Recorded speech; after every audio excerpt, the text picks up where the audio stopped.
Flat out spectacle, y'all. That was, man, that was something, bro. Dune 2 is a movie that you have got to go see in the theaters, people. I cannot stress this enough. I damn near don't even want to do no intro because it's so much goodness. This is the Dune 2 movie review. This is your boy T-Rav. I'm all out of sorts right now, y'all. I just got back from the AMC Dolby Cinema because you know that is really and truly the only way to fully experience all the greatness that I just took in, people. Okay, because I'm telling you, watching this movie regularly, it'll be great still. But it's something when the seats is shaking and you hear it, yeah, that shit was fucking so good, bro. I have to say, Denis Villeneuve stuck his foot in this motherfucker, boy. He got in the stew and he started cooking, son, because to go from Dune 1, where you have a huge task of going ahead and trying to establish a whole, it's world building on another scale, because you're trying to basically establish some Star Wars level stuff all in one movie. And that was a critique that a lot of people had with the first movie, is that it was just hard to follow, like all the different factions and all that stuff, and that takes time to really get a hold of. I do feel like in this movie, you go ahead and you hop in and you're pretty much ready. You know kind of the players that are already out there, you know the houses, everything like that. But what I really like about this movie is how we dive into the Fremen, which is the people that Paul went off with after the first movie, right? And we basically pick up right off where we left off. Right after he has this one-on-one duel with Jamis, we head off with Stilgard and, you know, Johnny. Shout out to Zendaya. My girl, I'll get to her later, but she went hard in this movie, bro. I have to give her props. This is one of the best performances I think I've seen from her, just acting-wise, period. I can't think of another one that really hits that mark for me when it comes to her, but like I said, I'll get to all that. So they head out and they're going to I believe it's the southern tribe of the Fremen. Obviously they're in exile. The Harkonnens, in combination with the Emperor, have burnt down the House of Atreides. There's only a couple people left and they've captured all of them. They believe that Paul is dead or whatever. But it does seem like the daughter of the Emperor, I don't even recall them mentioning her name like that, but played by Florence, my gal. Oh my goodness, boy. I'm not gonna lie to you, Paul stayed winning in this movie, brother. I'm not gonna lie to you, he stayed winning in this movie. But it seems like she really is like locked in, bro, because she has the foresight to know, like, you know, Paul's probably still out there or whatever. And this is a loose end that our family can't take right now. In terms of like the tensions with the Fremen have just been going up and up. And obviously spice is super valuable, so you're not going to abandon Arrakis or anything like that. And she's watching her father and she's growing increasingly disappointed in how he's not acting or doing anything, and how it's going to be his downfall. And she's low-key right. By the end of the movie, she's like absolutely right. And I don't want to get ahead and spoil nothing, but this is obviously a spoiler review. I'm sorry. I know. Look, I can't try to do a non-spoiler review for this, okay? I wish I could, but I can't. So Paul heads out with these people, and his mission is really and truly just to kind of learn the ways of the desert. You know what I'm saying? He's trying to figure out, why are these Fremen so formidable in comparison to the Harkonnens and this whole empire that are trying to put their foot on their neck and they can't seem to do it all these years? What makes them who they really are? And at the same time, he's got his mother with him. You know what I'm saying? She's actually pregnant right now with his little sister. So that's an interesting little twist that's thrown in there. Like, I don't know if that was mentioned in the last movie, but I don't recall it being mentioned like that. So she's obviously pregnant. That will continue on the House of Atreides regardless. But so Paul has even more responsibility on his shoulders now to like, okay, I gotta protect my mother. I gotta protect my little sister because that's lineage on the line there. And then also I'm supposed to be the savior of these people. No one believes in it right now. But once they travel and get to the southern tribe, that's where you see the little switch. That's where you see the little switch. And it's not like they embrace him right away either. They don't. You know what I'm saying? They think, oh, you're the one that killed James, and that's true. That's all true. So it is a weird dynamic because he's like walking into this tribe about to be trying to be accepted by these people, and yet he killed one of their own people. But if you look at it from a cultural aspect, like it was done in an honorable way, in a duel, in a battle. It was all fair, everything like that, and this was the price that had to be paid. And it's like an extra hard root for him, but it's really cool to see everybody that slowly comes around throughout the movie from the different feats that he starts performing. You know what I'm saying? Like, and he goes out of his way to let the people know, like, hey, I'm not trying to be your leader like that. I'm really not. I just want to fight alongside y'all. Will y'all have me type shit. And all the while, Stilgard is noticing these things, and two, like, the people that are like Paul's age and everything like that, like Johnny and all her friends, you know, they're like hella skeptical. They don't, obviously they don't believe there's some Messiah or anything like that. Or I think that they do, but I think their problem is more the fact that it's not a Fremen.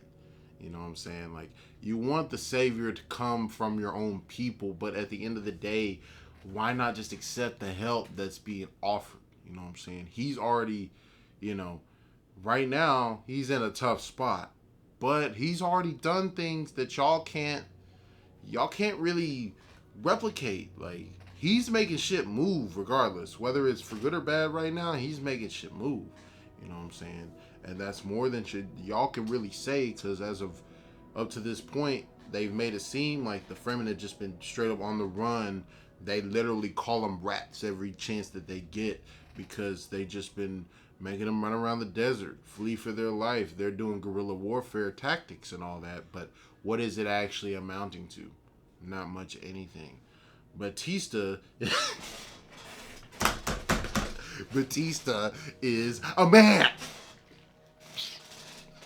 Well, and I think Batista was locked in, bro, at the first of this movie, and I'm sick as to what they did with him throughout this movie, and I'll get to it. I swear I will. But Batista came out hard, bro. He's trying to get a hold of the spice production fields and all that stuff, right? But the Fremen keep on hitting and running and doing all these little skirmishes and things like that, and destroying production facilities and all that, and he's receiving pressure from his Baron Vladimir, the menace that we know from movie one, the most intimidating character that you've seen thus far in Dune. I don't know what it is about this dude, and I have to go back and look at the actor's name. I'm sorry, people. I should have done my research. I really should have. I'll try to get better about that, I swear. But the way his presence is when he's on screen, not in front of other politicians and things like that, people that he technically serves and all that, but whenever he's talking to his own subordinates, it's just like fear, bro. Like, he has his own nephew, Batista, just shook every time that Batista comes around. Because our first introduction to him in this movie is you hear a woman screaming for her life. Bloody murder. I mean, there's horrible things must be happening in this room. Batista goes in. This nigga is floating outside of his tub of goo, butt ass naked. And there's two dead bald bitches on the ground. Excuse me, I'm sorry. I got a little... What? Hey, over here. You feel me again? That's your ass. That's basically what he said. That's basically what he said.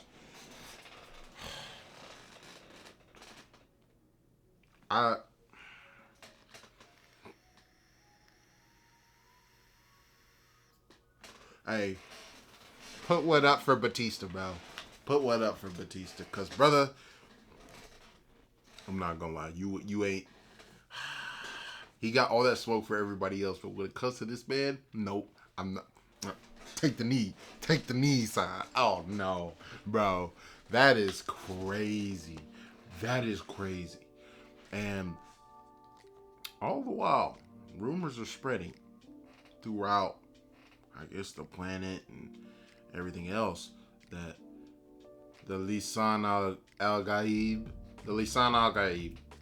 which is supposed to be the title that the Fremen gave to Paul, right? He's their savior. He's going to lead them to their paradise or whatnot. Rumors are spreading that he's doing things out here and that he's still alive and he's going to bring about the second coming, essentially. But in the meantime, you know, Paul gets out here in the field with Johnny. You know what I'm saying? I really like the scene when they go and hit their first production plant of like one of the mobile spice units, right? And the way that they have adapted to just using the desert to its full capabilities is so cold, bro. Like, these niggas bury themselves in the sand and they're hitting and running, and they're using these thumper devices to draw worms to certain places, and they use it to cover their tracks. So I really like how they just continue in this movie to build upon the culture that is Dune in this world that we're in Arrakis. And it makes me really just want to learn about the other planets type shit. Because even like within the Fremen, there's different factions, right? Johnny and them are from the northern tribes. They don't believe in all this, oh, this is the savior that comes from the outer world is gonna lead us to prosperity. No, they don't believe that. Like, they like, that mindset is what got us to this place where we're running and we're being dominated like that. And I do respect that. Bro, like, it's hard not to respect that because your people have been subjugated and oppressed for so long. And you got these people that are over here and it's your own people. You want freedom for them too. And they're sitting here waiting for a Messiah, for this and that, for someone to swoop out of the heavens and come and save them. Take fate into your own hands. I feel it. I fucks with it. I do. Because you see it even when he first pulls up in the Southern Tribe. Johnny and them, you know, I guess you got our friends or whatever, and they're over there cracking jokes and doing all this in the third because Paul has taken his mother at the advice of Stilgard, his mentor, his new Fremen mentor, who is cold in this movie. Might be the most underrated actor and just character in this movie in general. His importance is actually crazy, but he suggests to her, you know, you need to become the Revenant Mother. He doesn't really give her a choice. He's like, you know, we can not do that, or we can add you to the well.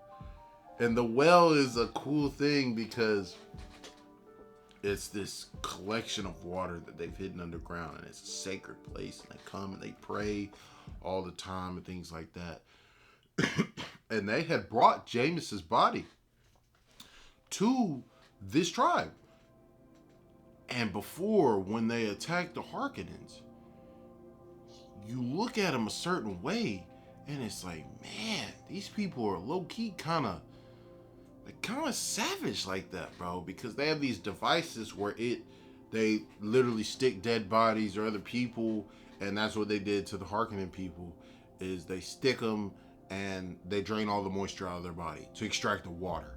Like, it gets that real out here on this planet, and I think that's just sick, bro. It's so cool that, I don't know if all this was like in the books or the old movies, and I'm definitely about to go and check out the old movies now. Now that I've gotten 2 of these Dune movies in, I'm going to check out the old movies, because I have to know what is the best Dune of the new ones and then of just all time, because, you know, Who knows? There may be even more stuff in the old ones. Let me know if y'all want to see something about that or whatever, because I might do reviews on that too, and maybe even a little reaction type thing. You know what I'm saying? But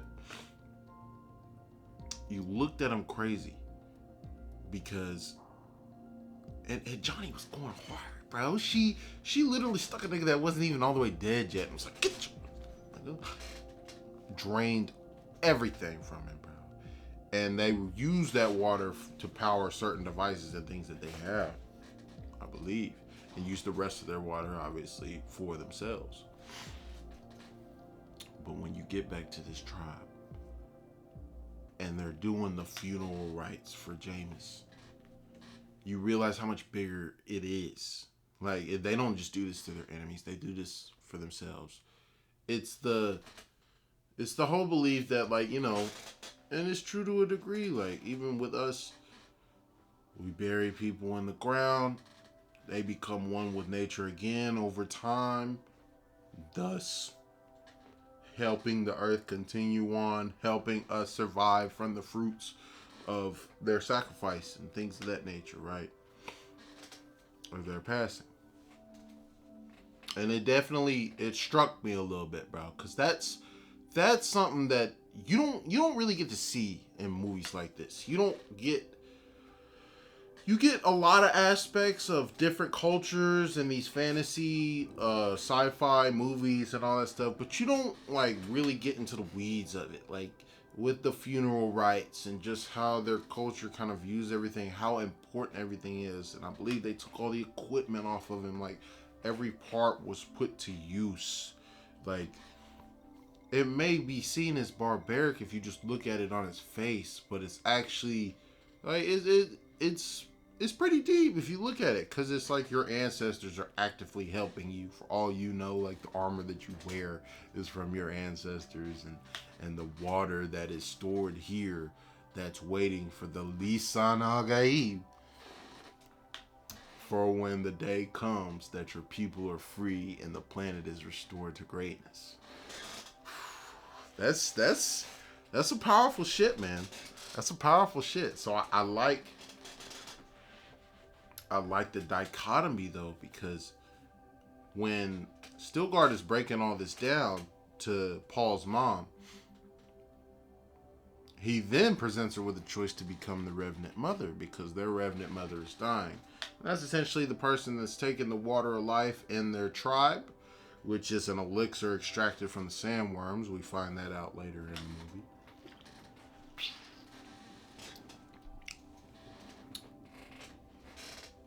And what this elixir of life essentially does, I guess it's basically some Avatar shit. It gives you like an Avatar state of sorts, where you can communicate with all the ancestors of those people, of all the Revenant mothers, I guess, that had it before.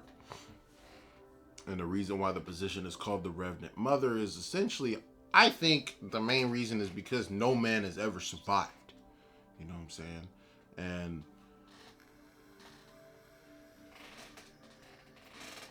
it is it's interesting because adding that type of importance to a position for a female, and it seems like those type of people are in each house type of thing.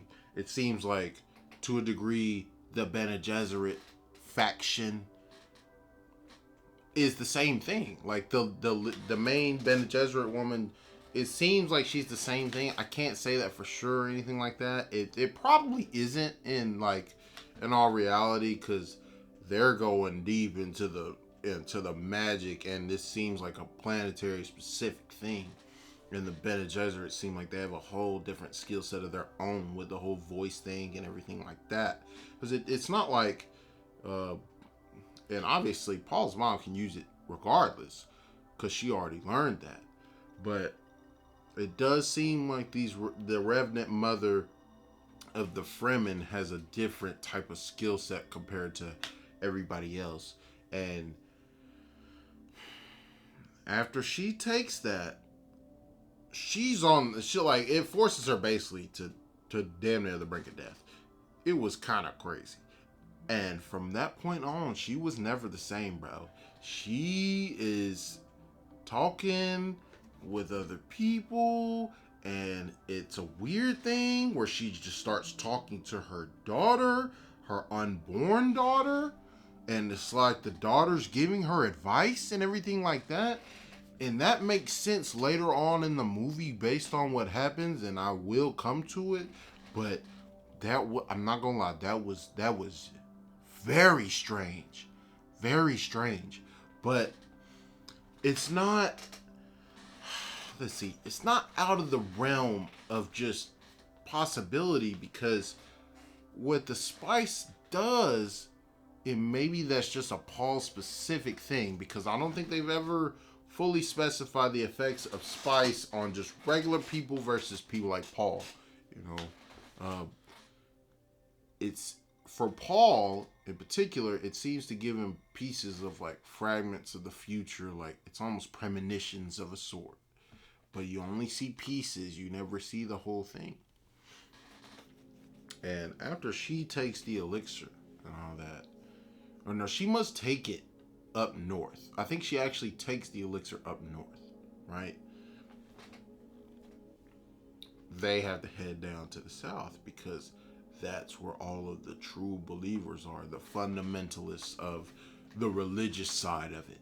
You know what I'm saying? While Johnny and her people may not believe in all that, even though Stilgar's their leader, and he's from the south, and she says that because her and her friends look at everybody else like some crazy ass people. Like, you have people that believe in it wholeheartedly. You have the non-believers that are waiting for signs to see. And they all understand why Paul's been put in this situation to learn their ways. Because Stilgar is trying to prove a point like, this is our guy. This is our champion. This is the man that we need to follow. And the only way to really do that is through feats. So one of the first tests is just to send him out into the desert. Here's enough food to survive. You know, go. Please be careful, but you gotta make it like 3-4 days. And that's out there with sandworms. And I don't know if he was joking, but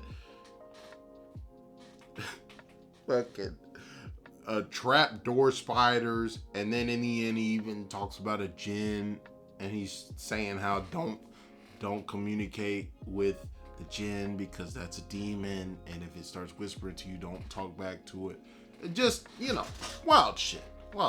You don't know if he's like joking or not, but you basically have to take it at face value. And during this time that's building up, you see that Johnny, Zendaya, is looking at him, and while she's cracking her jokes and everything, and it seems like she's kind of falling into her natural clique because her friends are around, like, oh, like they don't trust foreigners at all. Like, a lot of people believe that Paul's a spy and all this other stuff, and her friend questions her like, oh, what's this? Like, you care about him? And she's like, she won't admit it, but she does. But it's the fact that he's sincere about what he says. Like, he doesn't necessarily want power. He doesn't want dominion over the Fremen. He wants to, you know, he wants to fight alongside him. Is it partially for his own purposes because of what happened to his family and how everything went down? Sure. But at the same time, he knows what's happening is wrong. And he's the only person amongst the strangers and the foreigners that behave in this way. And I think that's what probably drew them close together than anything. Because when he gets sent out into the desert, she pops up out there and she's talking about, you walk something terrible. This isn't even, you know, worm territory, all this. And, you know, they're bonding. It's basically like a first date because she's even like kind of teaching him better on how to walk through the sand and all that. And you see it just progress over months and months. The people are starting to come and accept him into their tribe and everything like that. He's learning all these different things, and he's even somewhat beginning to lead expeditions and you know, the guerrilla units that are out there attacking these spice fields and everything like that. And it's a, how do I say? How do I say? I really like how they went through this section of the story, because obviously you see him and Johnny getting closer and closer, and eventually they get intimate and everything like that. You knew that was bound to happen at some point, but it was just nice to have this section where he's slowly building up and they're attacking different spots, and the caravans they're attacking are getting bigger and bigger, and you can see that.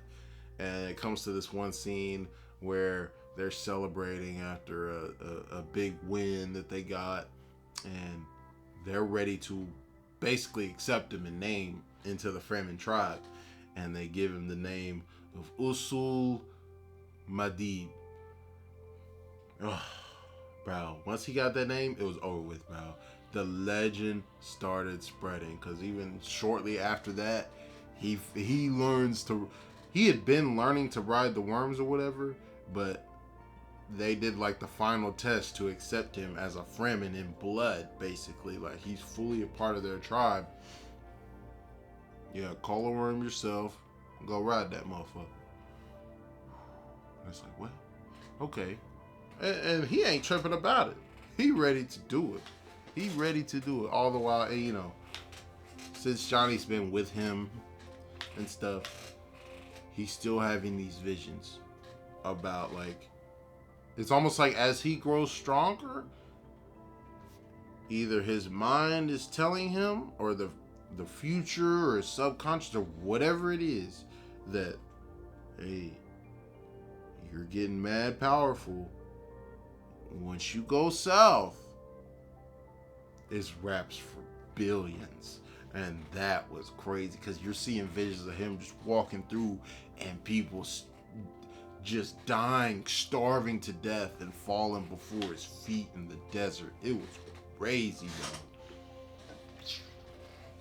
And then some of the visions, you're seeing explosions, like nukes happening on the horizon over the planet, and you're seeing Johnny get hit with that Oppenheimer treatment, basically. And it's stuff like, but it's wild, these visions that he's seeing. But he can't really stop now. And when he did this last test, bro hopped in and did a motherfucking... I like this part, to really get to see how exactly they go and they ride these worms like that. Was wild, bro. Because he sets out all these thumpers and all that, and he calls one, and they were like, yeah, just don't call one too big. And he called one, and we assume he did it the normal way. No one's acting like, hey, you shouldn't do that. Nothing like that. And a big daddy of them all just coming. Bro, oh my God. That shit was crazy. They called it a grandfather worm. Can we know more about these fucking things that run this planet? Please? Please? That's all I'm asking. It's really all I'm asking. But, hey, Mamian number 3. It's like, damn. This nigga's Paul going off-world and stuff like that. And I know. I'm getting way ahead of myself. He obviously passes the test. And it's really cool how they were steering and everything like that. But that's, just cool shit. The way they built the world, crazy. I could go on about that type of shit all day. All the little details that Dennis put in here was just chef's kiss, baby. I got to just say, that man did his thing. And the soundtrack just going through and through. That's why it's so good in Dolby Cinema. The way that the music hits certain scenes, and just the rumbling and the shaking of everything going around. It's just great, bro. It's great. So he continues on building stuff up. You know what I'm saying? The resistance is starting to build more and more and more. But Mom's out here doing stuff, bro. She's making plays. She's continued to go down the rabbit hole, bro. And we can't even really tell if she's actually crazy or if she's like really tapped into some stuff. Because she's low-key guiding this nigga down the path in a sense that's gonna force him to to take shit over like that. It's kind of fucked up that you're forcing your son into this type of spot. I mean, how can you not look at it that way, bro? Because at the end of the day, that's your son. Like, you are thrusting him into situations, and I understand. Maybe it's just pure belief. Maybe it's literally just pure belief. But when you find out later on in the movie what's going on, it's like, I don't know, bro. I don't know. Like, it's really building to the point where she's the main villain of this whole fucking story. I'm not gonna lie to you. That's what it's starting to feel like. And I don't know if that's what they're really going for or not. But forgive me. It's just a lot, people. It's a lot. We're gonna be going for a minute, so just relax with me and feel me on this.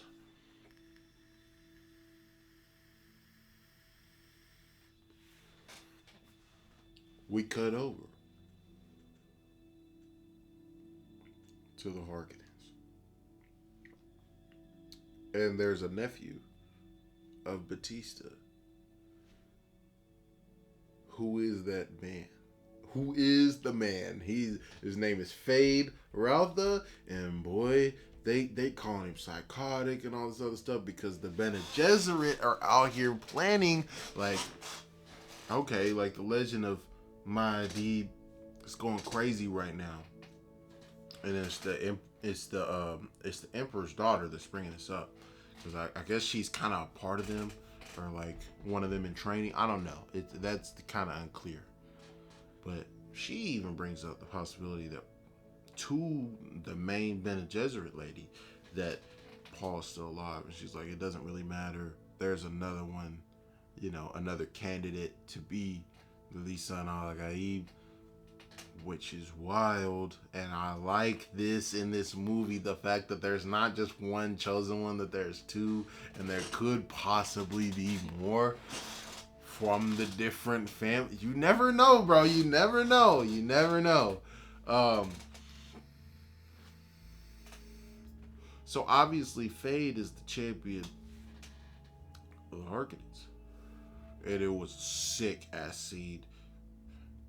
Because his main introduction is basically on his birthday, walks into the Coliseum, and his father, or not father, whatever the Baron Vladimir is to him, is giving him a birthday present, bro. He gets to kill the last 3 members of the House of Atreides, because obviously to them it's not confirmed yet whether or not Paul's still alive. And shout out to my brother, man. My Asian brother. He was so solid in the first movie, bro. But he low-key, he betrayed the man, bro. And that's why I can't feel too bad.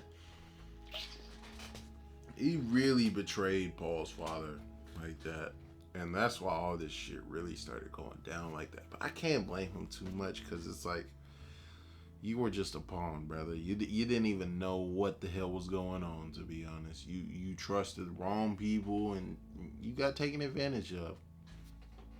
And now you get what you motherfucking get. But the Baron made plays to where he didn't get drugged. And that's what some of the Bene Gesserits are saying, oh, this is all for show, but at least we get an opportunity to see what Fate's about, see if he can be controlled. I like the political games that are being played in the background at the same time that the hype stuff is going on.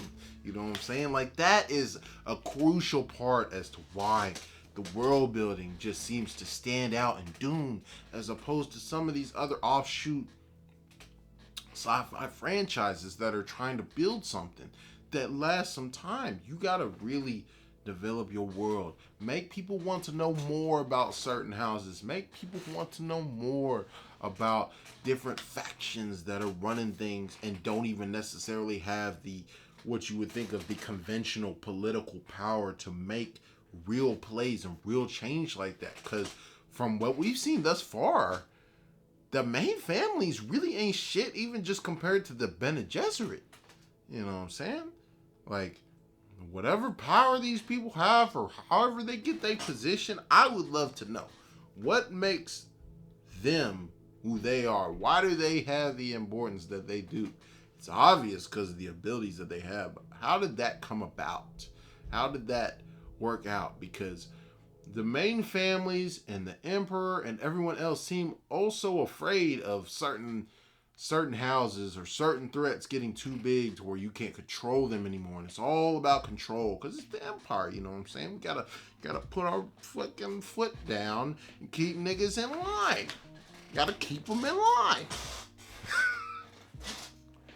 But it's like they pay no thought to the Bene Gesserit at this point. Like, if anything, if I was the emperor, I'm getting rid of these motherfuckers.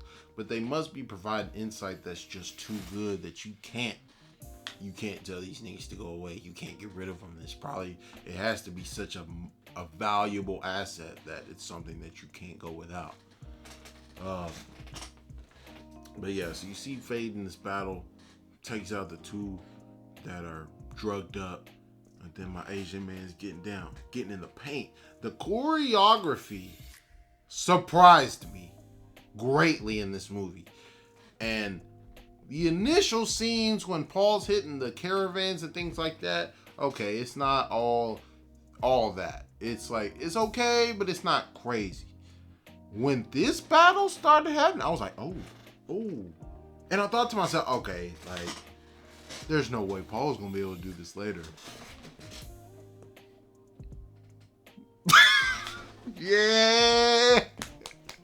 Oh, yes. And it comes, baby. Here it comes. I promise you that. But no, Faye gets into a hardcore battle with my Asian brother. And he ends up getting the better of it. But I like how he acts. They say he's psychotic and all that. And you can kind of tell by all things that he does. He has pets that eat people. And like, it's just little weird stuff about him. You know, psychotic tendencies. But he's smart. He's not just an idiot. You know what I'm saying? He is smart. And, it clearly seems like he's got the full favor of the Baron like that. And that's why the next scene hits so much better after he wins. Because he's like, you fought well. Atreides gives him a hug, puts that nigga down. That was nice. Because he has a code of honor still. It's a weird thing because, like, you know, his family seems to be the greasiest of them all.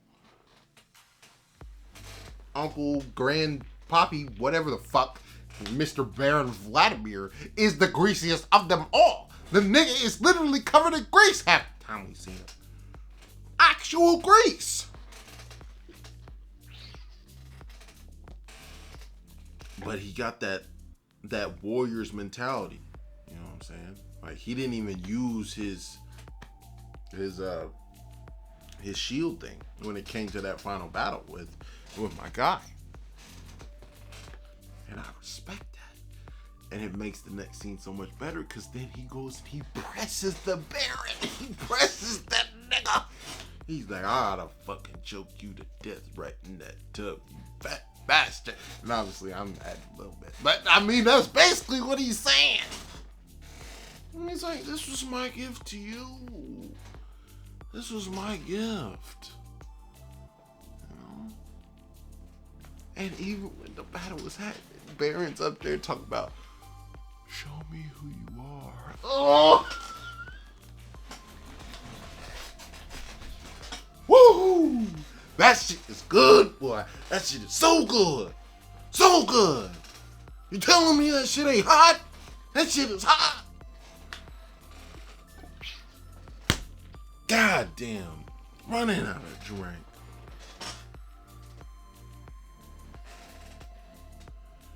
And then he's like, I got another gift for you. Here. Take a racket. Your brother's failed. I think he's his brother. I think it's his younger brother. Batista's younger brother. your brothers failed. Take this. Bring them to their knees. And I was like, yeah, I'm fucks with that. And right before we get to that, it cuts over.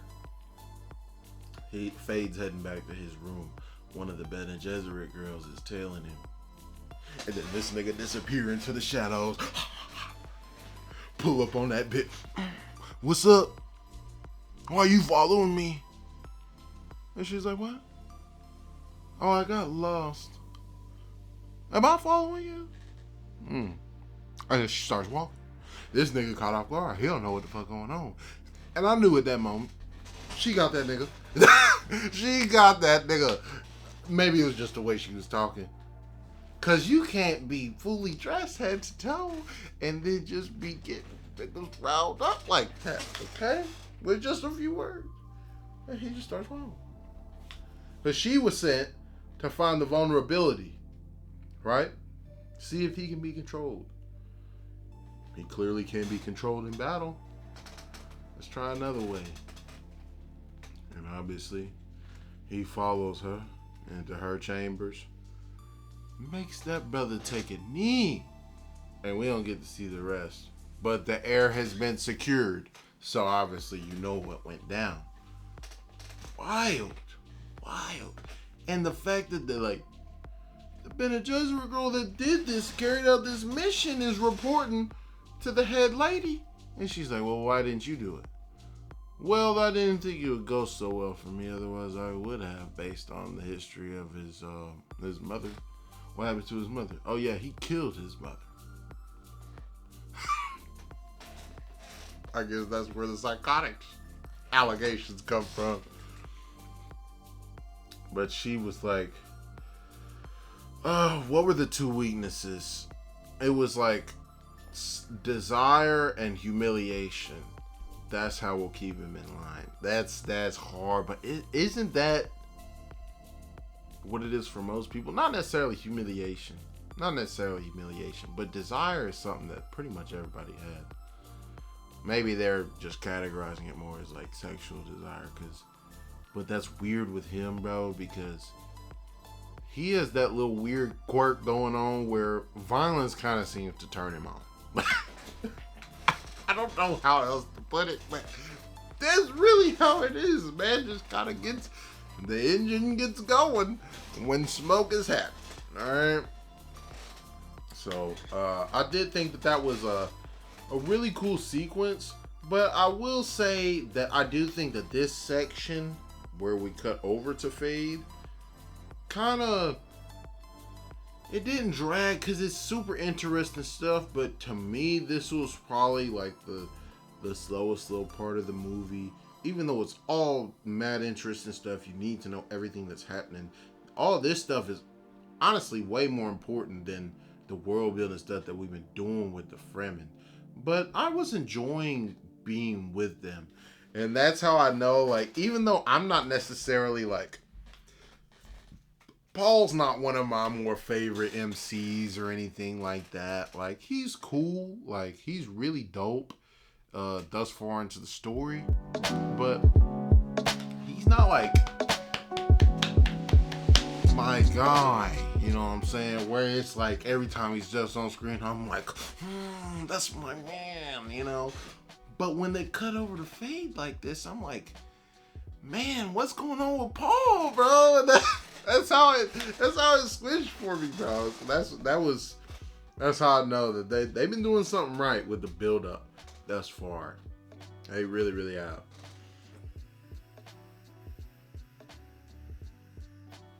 And I think at this point we're at like probably a little past the halfway mark of the movie, right? And since Fade's taking control, we pull up in that motherfucker. Guns are blazing.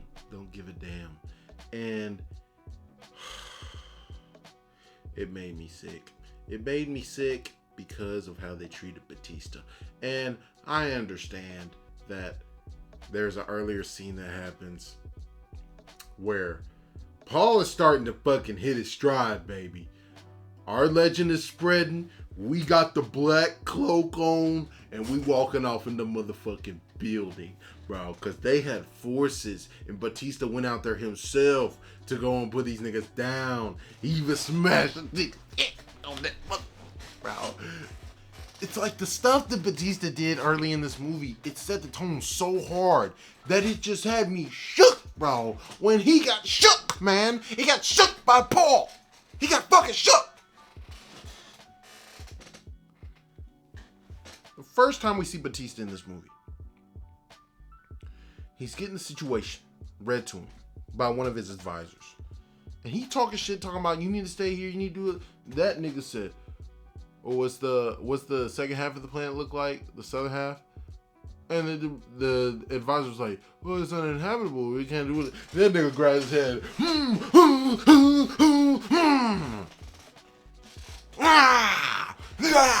I love it. I fucking love it.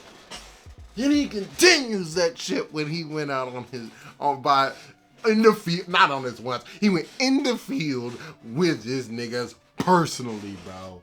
He is in the fucking plane and they talking shit. He snaps the pilot's neck and said, God, get your ass in that storm. I don't give a damn about no storm. We going for my dick.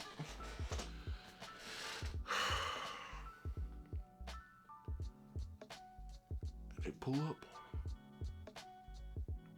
and they hop out. A small note.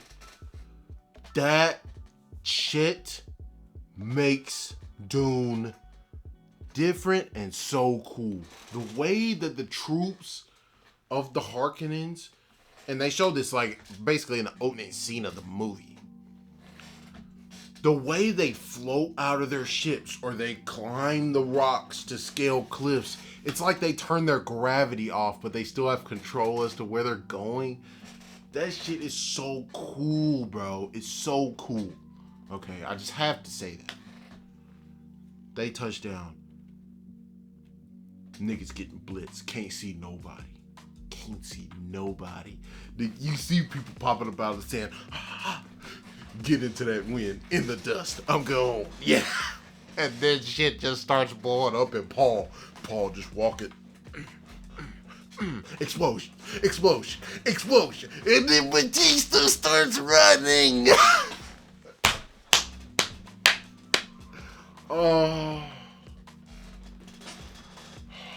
That shit is so good. It's fucked up because I'm like, Batista, no! And he ran. He ran for his life. And that is what happened right before the Baron truly decided to give control over to Fade. But when Fade pulls up, no, I can't. See, I'm skipping shit. I can't stop it. Stop skipping shit.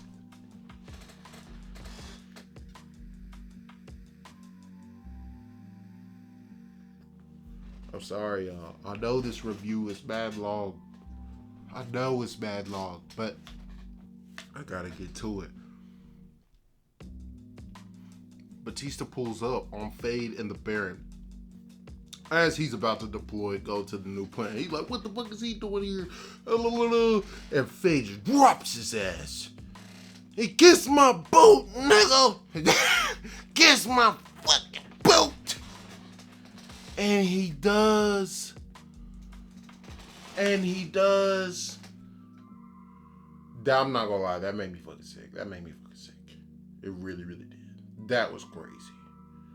Batista, so formidable, just destroyed in an instant, bro. And if it was for further payoff later down the line, I wouldn't have that much of a problem with it, because that's what I thought was gonna happen. But it definitely didn't go that way. So after Fade pulls up, he just starts bombarding the planet, and he bombards the northern tribe and destroys their sacred and holy place and all that. And the Fremen are somewhat in sight to actually see it. And Paul's been going back and forth with himself during this little time as to like, is he gonna become the leader? is he gonna travel to the south because he knows that's what he needs to do. That is the next step, but he doesn't want to do it because he knows like that nigga's about to die. A whole lot of people, a whole lot of innocents are about to die, and it's because of him if he goes down south. But Johnny kind of convinces him that this is what he's got to do, and he tells her like, I don't want to go there because I think I'm gonna lose you. And she talks about how you'll never lose me, all this. And he tells her that I'll love you till my last breath.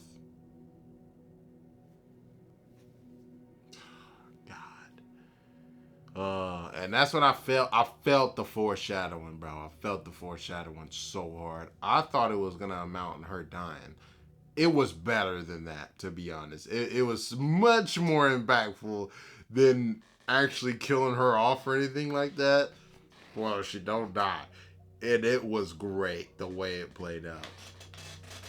Because all this time, she's having her reservations too. Johnny loves him, clearly. But she sees that, okay, everyone believes in this thing, and maybe it's true, whatever. But basically, like, you're my Paul, or whatever, right? But I have to fight for my people at the same time. I can't just be, like, only fighting for you, you know? And she's worried that, like, this fate, this prophecy is like chaining him down to a fate that he can't avoid. When, like, I think that in her mind it's like, and that's kind of consistent with how she's felt, even with like the Fremen and everything. It's like, don't let something else or someone else decide your fate like that. You grab it by your own hands and you make it how you want it to be, you know? But he knows that this is really the only way. And so she does kind of convince him to go ahead and make that trip, because they know if they make this trip, it will more than likely save their people. And so he does. He makes the trip down south.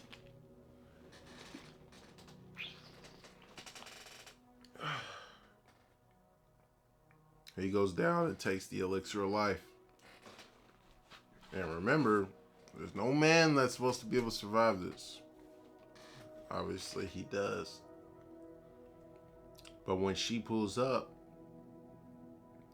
he looks like he's dead. And she believes he's dead. But his mom basically says, like, no, his vitals are just so low that they're undetectable.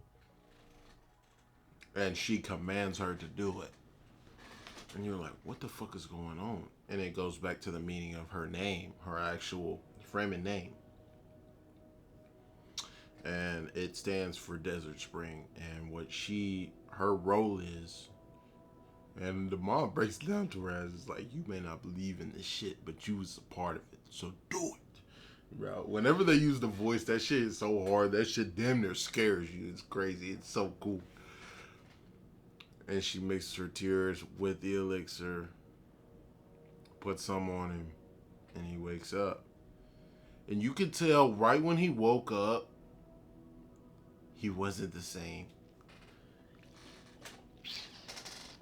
At least that's kind of how I looked at it. And you can, like, the first thing he says to her or whatever, you still hear his humor. And she slaps the shit out of him and leaves. So she's pissed at this point. So they've had conversations about how, like, you don't want power like that. And in her point of view, the mom is really the poison here. The mom is really guiding him down a path of which, like, more than likely he's not going to survive. I'm pretty sure that's how she views it in her mind. And what's the cost gonna be of gaining all this power and being this savior to people?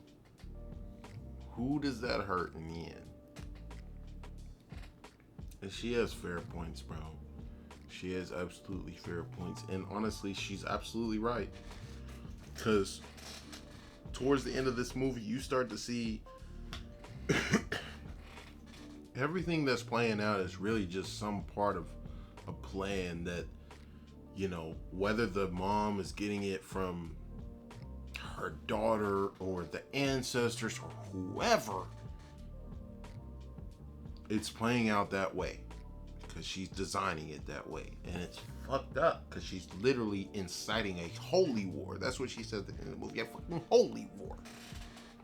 Crazy. Once he gets the power, he snapped out, bro. And it was over. It was essentially over at that moment. Man just starts pulling up. I'm gonna send an invitation to the Emperor. Hey, nigga, pull up. Pull up right now. There's a meeting. And I think they kind of knew it was a trap, but they were heavily prepared and they were gonna meet with the Harkonnens and all this other stuff. And they do. And the meeting's going off without a hitch. And homie pulls up like a badass. And now we're at the point where it's like, oh, I had to backtrack just a touch because my favorite scene in the movie happened just before this. Because after he took the elixir of life and woke up, he walked out to the people. A huge crowd of people. It was so cool. It's like this overhead shot and you see the sea of people. And he's just walking through and they're all like body to body, bro. It's close as fuck. This is the nigga. They are seeing the man in front of their eyes. It's so cool. He walks into this temple thing and they're all praying and doing all this other stuff. And the Bene Gesserit's there and all that. And she sees it come in. She's like, hold on now. You gotta slow down. You gotta be careful. He walks in and he laid the fucking smack down. Not physically, but he put everybody in their place.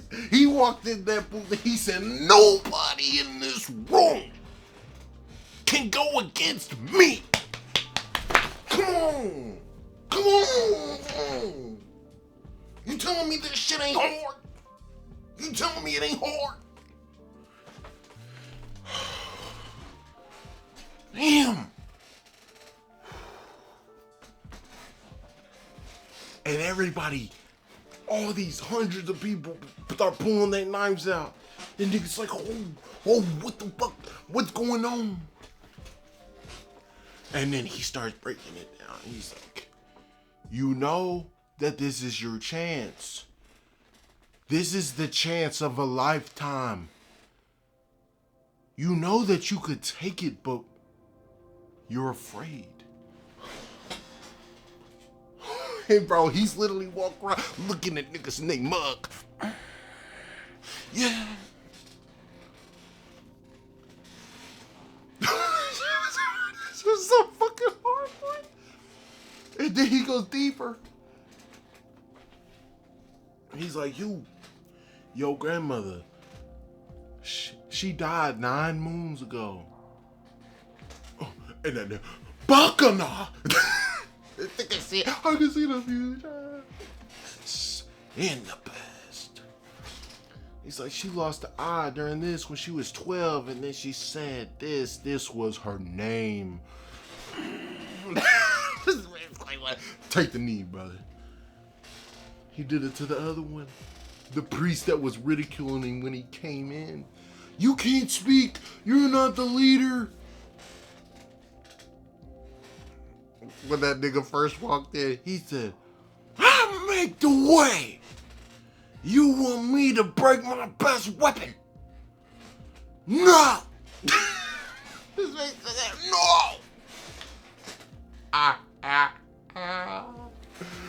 Oh, she was so good. And Stilgar's ready to do it. He's ready to do it. And he's like, no. Tradition. No. I'm the man now. I can see the path. And we need you, brother. And he does that to other people, bro. He starts listing off things that he shouldn't know. And they start taking everybody. And then they start the chanting. And Johnny's seeing it. And she's like, she's looking at him like that's not even her Paul no more. And that's what's the saddest part of this movie, to see Johnny look at what's happening to Paul and knowing it's what's best for her people. To a degree, because you never know when someone reaches that level of power, how it can change, how it can turn. And that's just the reality. You're friends and allies now, but someone gets too powerful, then what's the incentive to, still work with y'all? Or not be enemies of y'all? And I don't think he necessarily turned against them, but the stuff he's doing now, it's like, he just don't give a fuck no more. Gurney showed back up, and he was able to unlock the atomic weapon arsenal. So now they have nuclear bombs and shit to go up against the Emperor and all his goons. And that's what they do when this final sequence comes. He sent out the message to the Emperor to come to the planet of Arrakis and let's do this. Bring the Baron to. They're fully guarded up, everything. Drop bombs. And I pull up. And I walk off in this bitch. I'm mugging everybody, bro. Yeah, I got a couple niggas back here. They wouldn't be able to do nothing if y'all did something. But you don't want to do shit. Because you ain't shit. He walked up looking at everybody. But I don't break stride. You know why? Do you know why? I don't give a damn about the Emperor. I don't give a damn about fate. I don't give a damn about none of that. None of it. I'm coming for you, Mr. Baron. Because the twist that we found out once he took the elixir of life and spoke to his mother is that she is the daughter of Baron Harkonnen. He's a Harkonnen. He's a Harkonnen. It's crazy, bro. He's a fucking Harkonnen Atreides. That's some lineage right there. No wonder he's a fucking unit right now. He didn't even told us about it. Oh, so we're Harkonnens. And that's how we'll win this. By being Harkonnens. Oh. That's correct. That's just insane, bro. He pulls up on him. And homie's already been fucked up because the Emperor had a goon attack him because he's basically hasn't been getting the job done. And I was like, bro, surely he's gonna survive. And when Paul pulled up and started walking toward him, I'm like, no. And it's a great thing for Paul, bro. It's a great feat, all that. But this is the most menacing person in our show, in our movie right now, bro. In the franchise thus far. How are we gonna get rid of him? We can't get rid of him because Fade hasn't shown nothing of that caliber. We need a replacement that could fill that void. And that's why I'm like, don't do this. Don't do this.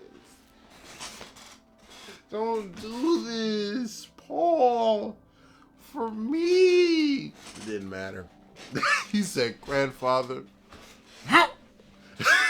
you draw like an animal. Yeah.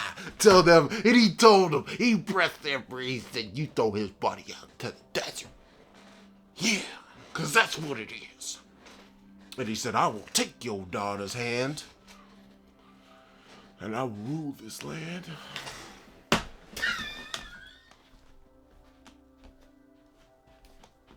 I love it. And of course, there's stipulations because we gotta do battle. We gotta do battle against Fade. He said, send your... This nigga Paul don't give a fuck no more. He said, send your champion. That you won't step up, send him. And I'm gonna take your daughter, nigga. That's what I'm gonna do. I'm gonna take everything from you.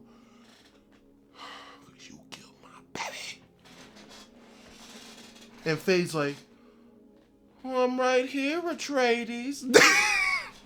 That nigga wanna smoke. He wanna smoke. Bro, and that was cold, bro. I like that. Niggas ready for smoke, bro. It's like, you could tell when Paul walked in with his goons and everything like that. Everybody else absolutely shook. Absolutely shook. And I think there's a touch of that with him too. Just a touch. But I think it's more like excitement, bro. Because he's not the type of person to feel anything. Like fear or whatever. It doesn't seem like to me. And when Paul walked in, it's like, it almost like it got him going a little bit, bro. It's like he was like, oh. Like, damn, like, brother, calm down now. And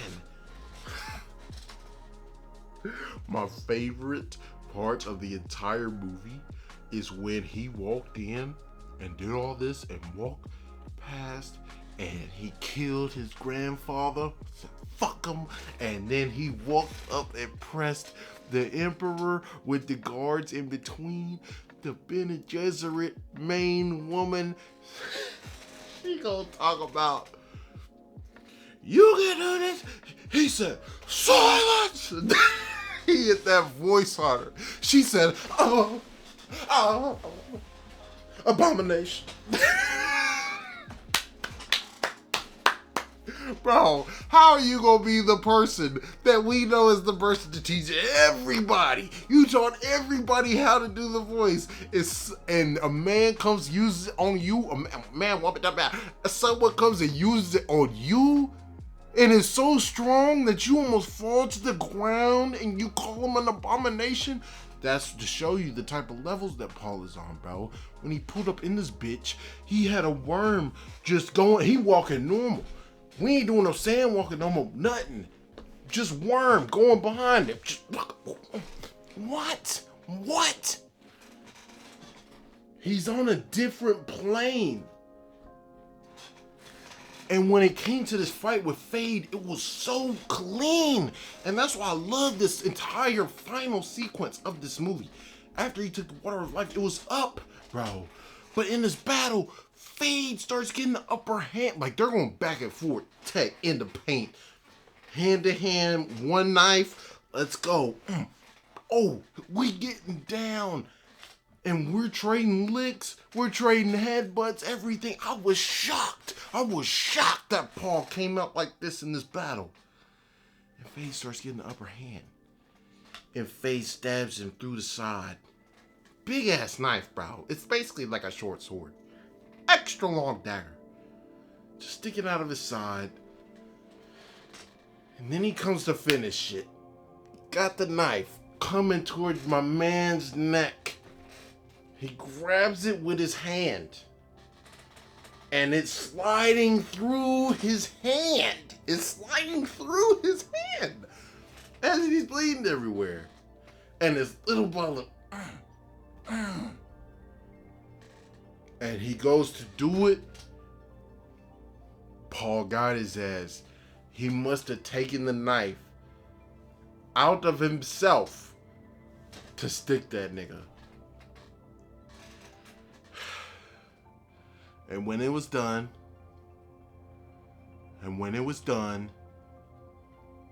we stood. And we went and checked this motherfucker again. We went and checked this nigga again.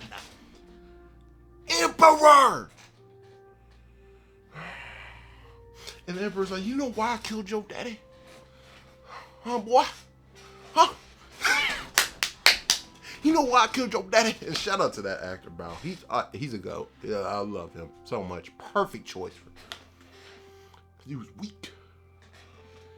And that made you think about it, like, because at the beginning of the movie, like, the daughter said, like, I don't understand. And that was part of her frustration. She's like, why is my father acting like this after she killed the father of Paul? Like, I know that he loved them like a son. And maybe that's true. But really, was it that they were getting too strong? That they weren't bowing down enough? That's what it was really about, bro. They were the biggest threat. The biggest threat. So I do think that he probably did care about him. And he also fucked him. He fucked him over and tried to destroy his whole lineage, his whole line, his whole family, his history. And now that history came knocking back at your front door, and when you could have left all well and good alone, we take everything from you, buddy. Yes! Man, he don't do nothing extra. He goes to take the knife. His daughter's like, wait, please spare his life, and I will willingly be your bride and all that. Don't mind if I do. And he had told, and he didn't know exactly what he meant by that before everything went down. But before they came into the chamber and all that, he told Johnny, till my last breath, I will always love you. And he accepts. But he can't let that nigga off with nothing. Put the ring out. Kiss the ring, bitch. Kiss the ring. Yeah. And he did it. He did it, yes. Then everybody else takes the knee in the room except for the future Empress. Sexy. Oh, Florence, my God. And my other top 5 Marvel girl. Oh, just top 5, period. Both of them. And you could tell that broke Johnny. You know that she knows what he is doing. You know that she knows, let me say that. You know, you and I know, that she knows what he's doing and why he's doing it. But to hear that, and in person, him choose another over you. Because I'm sure what she was truly hoping for is that it would all kind of stop here.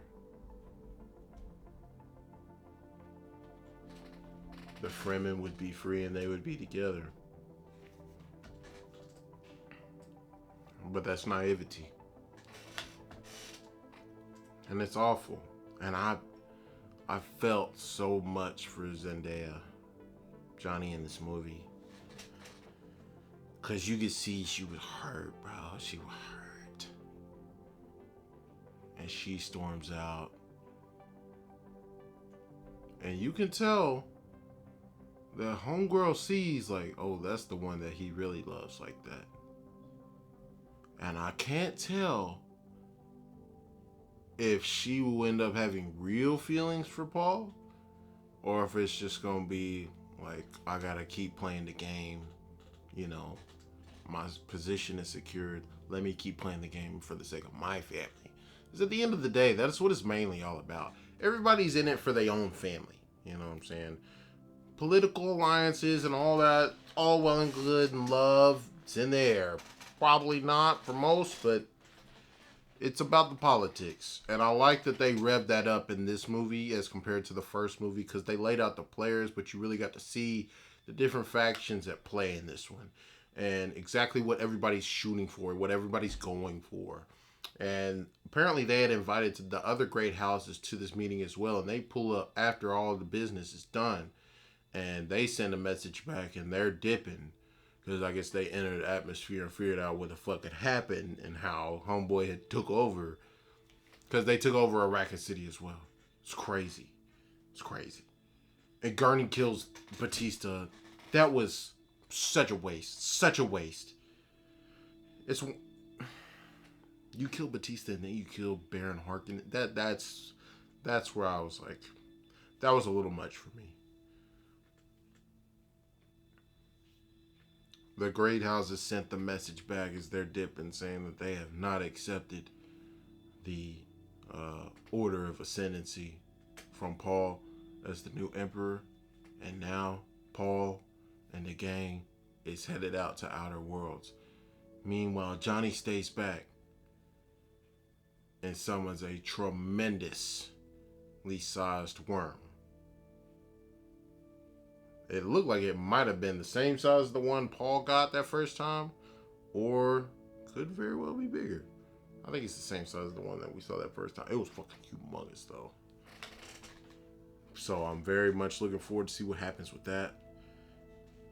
I want to see where her story goes, low key. Like, I've never been put in that type of situation where I'm really looking forward to what the female lead is going, but I like it, bro. It adds a level of, I don't know. It's just, it's got me very invested in that character, you know, because she obviously loves Paul. She's pissed at him, but she could probably see that, you know, he's not really the one at fault here. There's forces at play, including his mother, that is forcing him down this path, essentially. And she's the one that's the real poison. And that's the one scene that stands out the most towards the very end. I think it was right before the Zendaya scene, when she summons the grandfather worm. This bitch is fucking crazy. His mother is talking to her daughter again, and she's, like I said, I don't know who's the one giving the orders. I don't know how. That situation is just weird to me. It's weird, but it's interesting because you don't know what she's gonna do. But she's like, the holy war has begun. Your brother has gotten the event started. And when Paul took the elixir of life, he saw his sister. I guess since the elixir, once you see the past, you can see the future.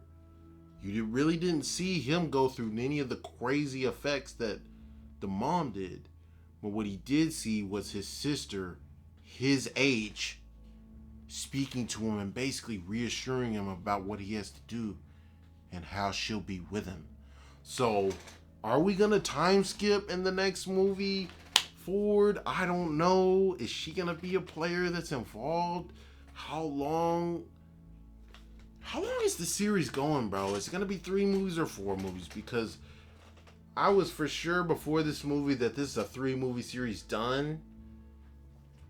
But now I'm kind of questioning, bro, because with how far we came in this movie, when you look at where we started with the House of Atreides falling, and we pick it back up right there, and by the end of this movie, we've basically overthrown the Emperor. Now we're on to the Great Houses, going to invade these other worlds or whatever. That's a lot of progress that we made. That's a tremendous amount of progress. But the real question is, where's the end game here? Where's the end game? Because right now, there's no opposition that we know of. They can establish new characters and all that, and that's cool, but Fade is dead. Batista is dead. And Baron Vladimir is dead. I would almost hope that Vladimir is still alive somehow, but that just, it showed him out in the desert and his body was being consumed by ants. And I think that was our confirmation that this nigga's actually dead. Maybe Fade is still alive. I doubt it. And even Batista, I just don't. Gurney looked like he killed him, bro. He stabbed him in his fucking neck too. So I don't know. We're gonna have to see who the main villain's really gonna be going forward, or who the opposition is to Paul. maybe what the goal of this story actually is to show that Paul is really the one that has to be stopped. Maybe they put this much on Johnny so she can be the one to pull him back, you know what I'm saying, from the path he's going down. Because in all honesty, there's no way it ends well, because he's just using whatever means he has to at this point. And the Paul that I'm sure she feels like she knows is like, he's not the type that's gonna do that. He feels like he has no choice and it's bigger than him and he has to do these things to achieve this goal. And like, there's only one path. He said there's only one future I see for us to succeed. All these different ones at my fingertips. And there's only one way. Is there? I don't know. I don't know. But overall, bro, I know, very long review. I have to give this whole a 9 out of 10. I thought about it for this whole review, and when I got out of the movie, that I was gonna say like 8, 8.5. No, it's a 9. It's a straight up 9. The only thing that I had problems with is how they dealt. Is how they dealt with Rabba, I think was his name, Rabba, Batista's character, and Baron Vladimir. I thought that he was kind of wasted because he definitely set the tone and the presence every time he was on screen. He, even besides Fade, came in hard as fuck, all that stuff.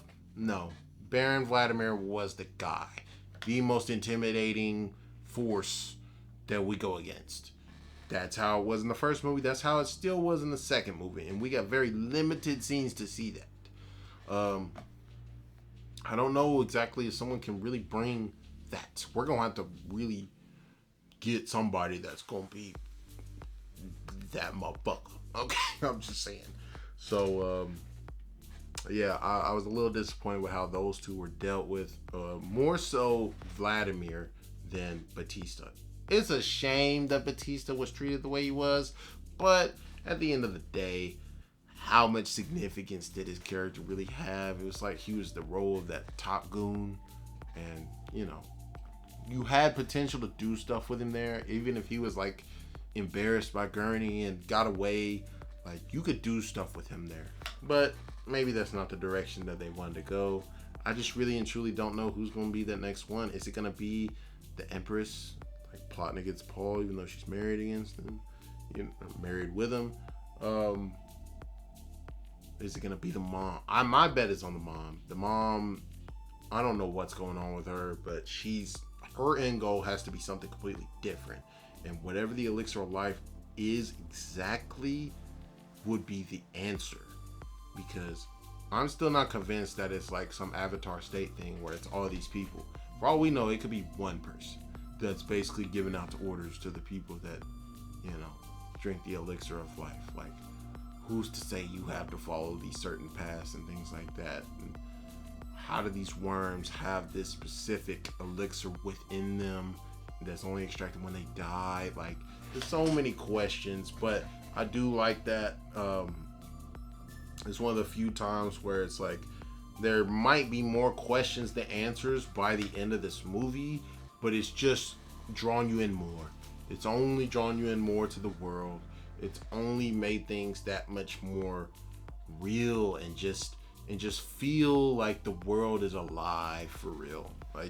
Like all of the players matter, and now you want to see what these other great houses are gonna do. What families are those? And that's why I'm curious as to how long this movie's gonna go, because hell, we could get parts out of this, or it could be one part. And my only worry is if where we're at right now,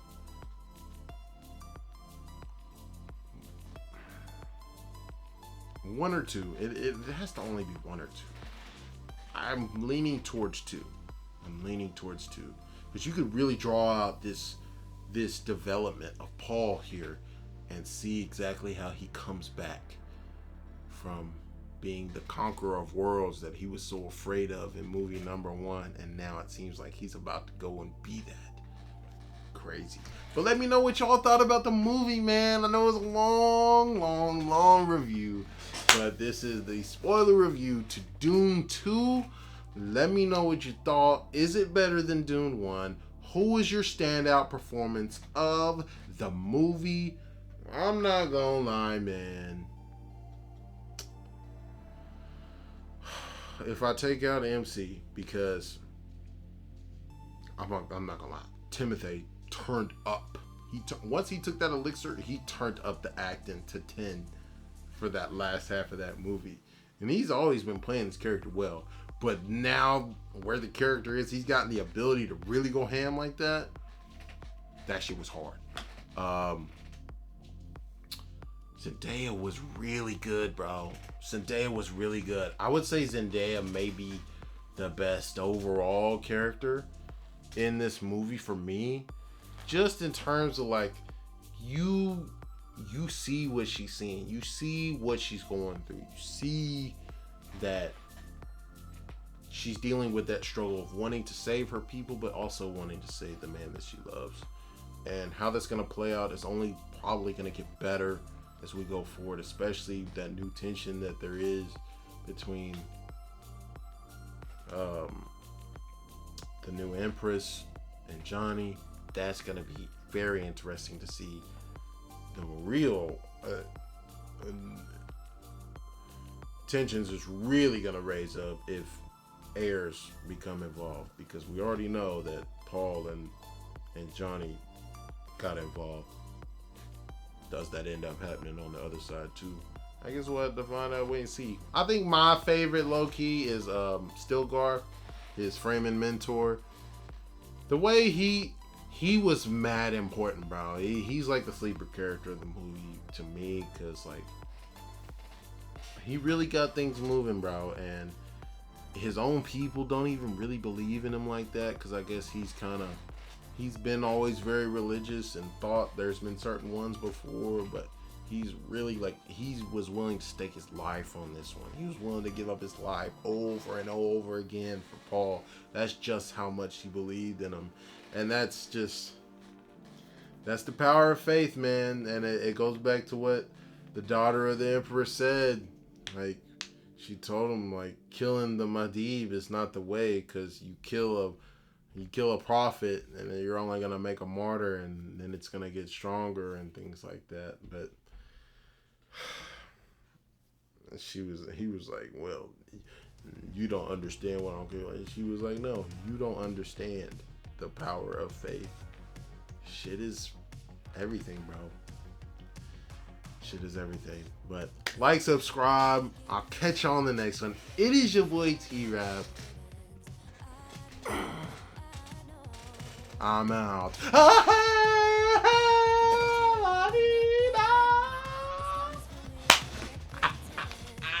Yeah!